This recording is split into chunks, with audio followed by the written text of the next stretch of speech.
নমস্কার বন্ধুরা, মামনিস ক্রিয়েশনে তোমাদের সকলকে জানাই অনেক স্বাগত আর ভালোবাসা। যেখান থেকেই আজকের ব্লগটি দেখছো সকলকে অনেক ধন্যবাদ জানিয়েই আজকের ব্লগটা স্টার্ট করলাম।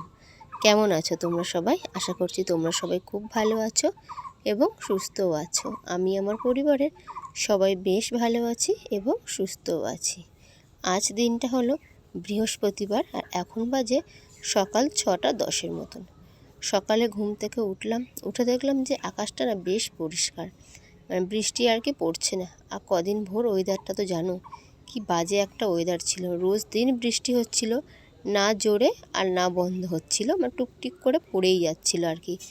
আর আমার তো এখন জায়গার খুব অভাব, আর জামা কাপড়গুলো দেখো না, দুদিনের জামা কাপড় কিছুই শুকায়নি, সেটাই আর কি পড়েছিল। আর সকালবেলা উঠেই যেই না দেখলাম যে একটু আকাশটা পরিষ্কার, তাহলে ভাবলাম যে আগে জামা কাপড়গুলো মেলে দিয়ে তারপর আর কি অন্যান্য বাসি কাজে আমি হাত দেব।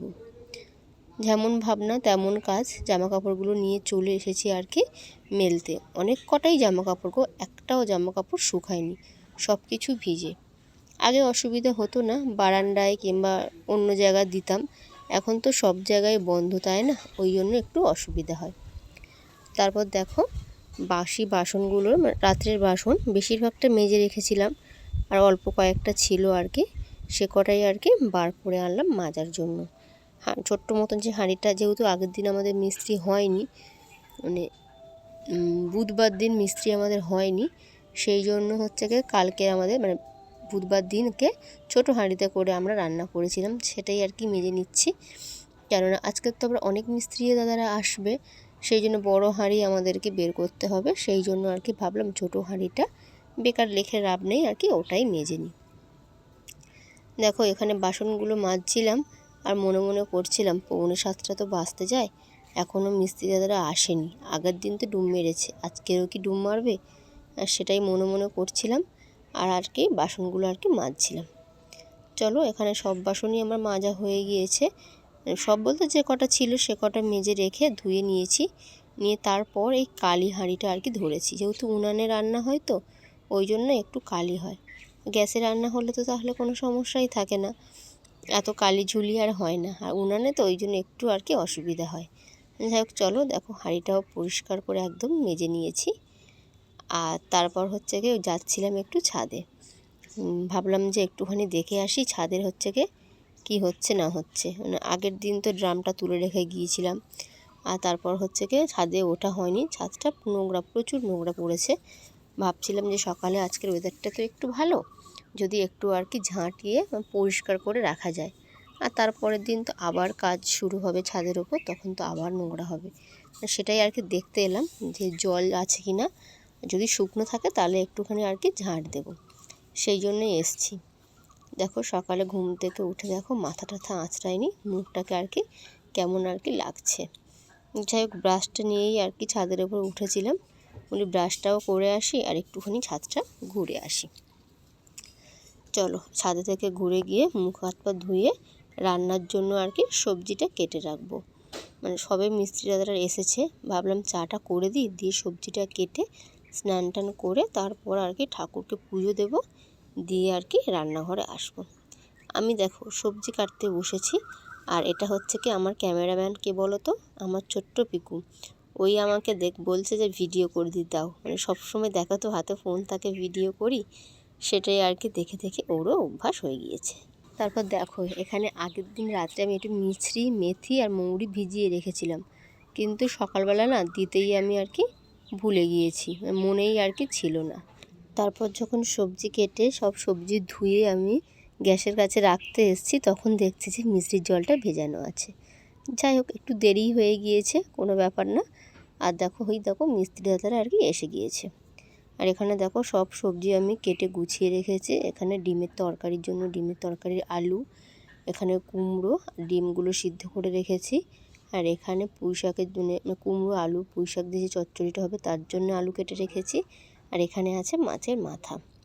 চলো সব কিছু জোগাড় করে রেখে দিয়ে যাব স্নানে, স্নান করে এসে বসাবো আর কি রান্না।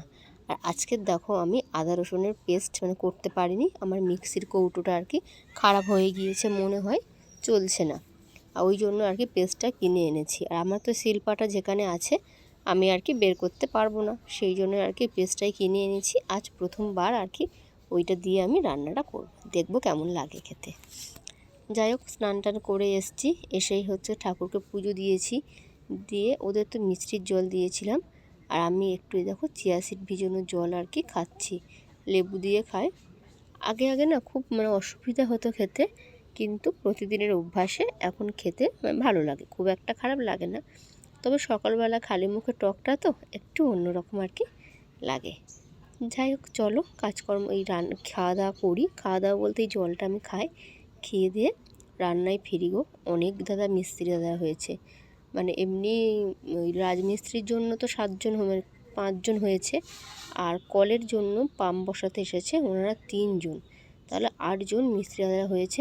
আর তারপর তো আমরা তো 5 জন, 13 জনের আর কি রান্না বান্না আছে। এই তো ছোটো জায়গায় একটু সমস্যা হবে, ওই জন্য আর কি তাড়াতাড়ি আর কি রান্নাটা চাপিয়ে দেব।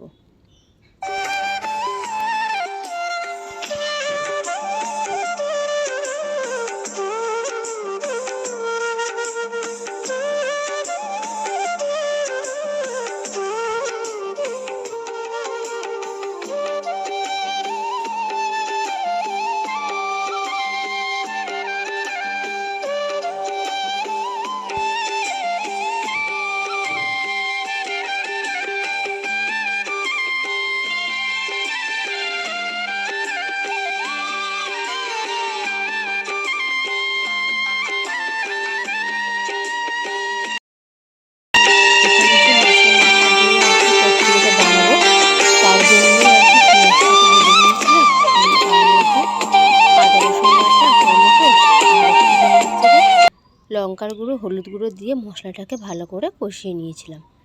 আর তার মধ্যে দিয়ে দিলাম আলুগুলো, সাথে দিলাম পুঁই শাকগুলো দিয়ে একটু নুন দিয়ে আর কি মশলাগুলোকে একটুখানি মজতে দেবো, মশলাগুলো সবজিগুলোকে আর কি একটু মজতে দেবো নুন দিয়ে আর কি। ঢাকা চাপা দিয়ে রাখবো, কিছুক্ষণ পরে এটা খুলে আর কি নাড়াচাড়া করে দেখবো যে কী হলো। আর পুঁই শাক তো অনেকটাই জল বেরাবে। আর এদিকে দেখো আমি ডিমের তরকারি বসাবো বলে ডিমগুলোকে ভাজতে দিয়েছি। ডিমগুলো ভেজে তুলে নেব, নিয়ে এর মধ্যেও পেঁয়াজ, আদা, রসুন, টমেটো দিয়ে আর কি মশলাটাকে কষাবো। প্রথমে ভেবেছিলাম যে মশলাটাকে এক জায়গায় কষিয়ে নিয়ে অল্প একটু তুলে ডিমের তরকারিতে দিয়ে দেবো, তাহলে হয়ে যাবে। তারপর ভাবলাম যে না, ঝাল মশলা তাড়ি দিলে যেন ঠিকঠাক আর কি ব্যালেন্সটা আর কি হবে, সেই জন্য আর কি দিলাম না। এখানে দেখো পেঁয়াজ, আদা, রসুন দিয়ে টমেটো দিয়ে ভালো করে আর কি মশলাটাকে আমি কষিয়ে নিয়েছি। আর এই দিকে ছোট্ট কড়াইটাতে দেখো আমি মাছের মাথাগুলো আর কি ভাজতে দিয়েছি। মাছের মাথার কালারগুলো দেখো কি দারুণ এসেছে না? আমার তো মনে হয় যে এইরকম মাছের মাথার কালার এসেছে মানে চচ্চড়িটা খেতে খুব টেস্ট হবে। আর যেহেতু অনেকগুলো মাছের মাথা ছিল তো ওই জন্য তরকারিটা দারুণ খেতে হয়েছিল। আমি তো এখন পরে আর কি এডিট করে ভয়েসটা দিচ্ছি, আর এখনই যেন জিভে জল চলে আসছিল, এত সুন্দর খেতে হয়েছিল। আমি তো ডিমের তরকারি সেদিনকে খাইও নি। আর ডাল সিদ্ধ করেছিলাম, ডাল সিদ্ধ হাতে নিয়েও দেখিনি যে কেমন হয়েছে। আমি এটা দিয়েই আর কি ভাতটা খেয়েছি। আর এখানে দেখো আমার ডিমের তরকারিটা প্রায় আমার হয়ে এসছে, একটু গরম মশলা জিরে বাটা দিয়ে আর কি নামিয়ে নেব। চলো, বললাম না কল মিস্ত্রি দাদারা এসেছে, তাদেরকে একটু চা করে দিয়েছি। আর দেখছিলাম যে কী কাজ করছে আর কি। দেখো, আমি তো ভেবেছিলাম কলের পাম্পের জন্য তো কল বসানো আছে আমাদের চেক ভাল্ব দিয়েই, অনেক দিন আগেই পাম্প বসাবো বলে আর কি রেডি করে রেখেছিলাম। ভেবেছিলাম যে কয়েকটা পাইপ কিনলে আর কয়েকটা কল কিনলে হয়তো হয়ে যাবে, এরকম একটা আইডিয়া ছিল আমার তো আইডিয়া ছিল না যে পাম্প বসাতে গেলে এত কিছুর প্রয়োজন। লম্বা একটা লিস্ট ধরিয়ে দিয়েছিল, লিস্ট মাফিক দেখো এই যে জিনিসগুলো দেখতে পাচ্ছ, এটা কিছুই না, এই রকম এর কি বলি, এটা একরকম একটা ধাপা আর কি, ওরকম আরও দুটো ব্যাগে করে জিনিসপত্র আর কি তোলা আছে। এখানে দেখো যে জলের ড্রামটা ছিল আর কি, তার জন্য পাইপ লাগানোর জন্য যে ছিদ্রগুলো করা হয় সেটাই আর কি এই রডগুলো গ্যাসে পুড়িয়ে সেটাই আর কি করছিল। তারপর তো ড্রামটা যথারীতি উপরে তুলে এনেছে। আর তোমাদের পিকু দেখো, ওর মধ্যেই আর কি ঢুকে গিয়েছে, বলল আমাকে এখানে ঢুকিয়ে দাও। দেখো ওই আছে। চলো, দুপুরবেলা খাওয়া দাওয়া করলাম, এখন বাজে 3:30। এলাম যে কী কাজকর্ম হলো সেটাই আর কি দেখতে। মিস্ত্রি দাদারা চলে গিয়েছে, আর আমি দেখতে এলাম যে কলগুলো কতদূর কি লাগানো হলো না হলো। আচ্ছা, নতুন জিনিস পেলে তারও উৎসাহ তো একটু অন্যরকম, তাই না? যে দেখি কি হয় না হয় সেটাই। এটা বাথরুমের ভিতর একটু অন্ধকার, একটু অ্যাডজাস্ট করে নিও। এই দুটো হচ্ছে কি আমাদের গিজারের পয়েন্ট হয়েছে, আর উপরে ওই পয়েন্টটা হচ্ছে কি শাওয়ারের পয়েন্ট, আর নিচে এখানে একটা সিঙ্গেল কল হয়তো দেবে সেটার জন্য। আর এদিকে হচ্ছে কি কুমোরের দুটো হচ্ছে কি লাইন হয়েছে, দুটো পয়েন্ট হয়েছে, একটাও আর ওই একটা। আর এই দিকে হচ্ছে কি আমাদের যে টিপ কলটা ছিল আর কি, সেটাই আর কি বসানো হয়েছে। চলো বাইরের দিকে বেরোই। আর এখনও তো ওই বাথরুমের ভিতর প্রচুর কাজ বাকি, যেহেতু কনসিল হলো বলেই প্লাস্টার করা হয়নি। এবারে হয়তো কালকের হয়তো প্লাস্টার হয়তো ধরবে। আর বাইরের দেখো যে কাজগুলো হয়েছে, এখানে আমাদের নিচেটা ড্রেন করেছে, যার জন্য ওখানে স্ল্যাব দিয়ে তারপর মশলা করে দিয়েছে। আর আজকের হয়েছে এই যে হচ্ছে কি দরজার যে ফ্রেমটা আর কি, সেটাই আর কি আজকের বসানো হয়ে গিয়েছে। যেহেতু আমাদের দরজাটা আগে ঘরের মাঝখানে ছিল, আর এখন দরজা ভেঙে আর কি এক সাইড করা হলো, মানে একটা জানালা খুলে দিয়ে সেই জায়গায় আর কি দরজাটা সেট করেছিল। আর যেখানে হচ্ছে কি আমাদের দরজা ছিল, আর এখানে দেখো বিকালের আকাশটা কি সুন্দর না? যাই হোক, চলো তাহলে আজকের ব্লগটা এখানেই শেষ করছি। সবাই সুস্থ থাকবে, ভালো থাকবে আর সাবধানে থাকবে। আর ব্লগটি কেমন হলো অবশ্যই কমেন্ট করে জানাবে।